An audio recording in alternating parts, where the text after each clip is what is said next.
प्रयागराज में माफिया अतीक अहमद और अशरफ की हत्या के बाद शहर के लोगों को लगा था कि इनके गुर्गों की गुंडागर्दी अब खत्म हो जाएगी। कुछ साल तक तो सब ठीक रहा, लेकिन माफिया अतीक के गुर्गे और करीबी लोग अब भी जमीनों पर कब्जा और रंगदारी का अवैध धंधा शुरू कर चुके हैं। ताजा मामला एयरपोर्ट इलाके का है। देवाघाट निवासी बनारसी की खुद की पुश्तैनी जमीन है।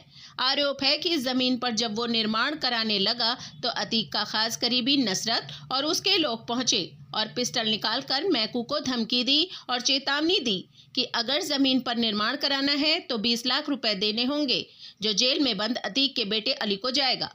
इस दौरान इन लोगों ने बनारसी से मारपीट भी की और धमकी दी। पीड़ित का आरोप है कि नसरत और उसके लोग उसकी जमीन का कूटरचित दस्तावेज बनाकर जमीन पर कब्जा कर रहे हैं। इस मामले की शिकायत पीड़ित ने पुलिस कमिश्नर ऑफिस में भी की है। पूरा मामला ये है कि क्या कहते हैं, नसरत और अली 1 करोड़ के रंगबाज में जेल गए थे, अभी छूट के आया है। तो उसने वही फिर से वो काम चालू कर दी, गुंडागर्दी वाला। दूसरे की ज़मीन भूमि पर वो कब्जा करता है और कहता है हम अपनी बनारसी के हमने अपने पिता की ज़मीन पर गए तो हमको धमकाते डरवाते कट्टा लेके आते हैं और 20 लाख का टैक्स भी मांगते हैं। कहते हैं ज़मीन छोड़ दो या तो अपना यहाँ से भाग जाओ। तो सर हम दहशत में सारे घर वाले रहते हैं कि हमारी ज़मीन भूमि हमारी बनारसी लाल की खुद की ज़मीन है सर, वो टैक्स मांग रहे हैं।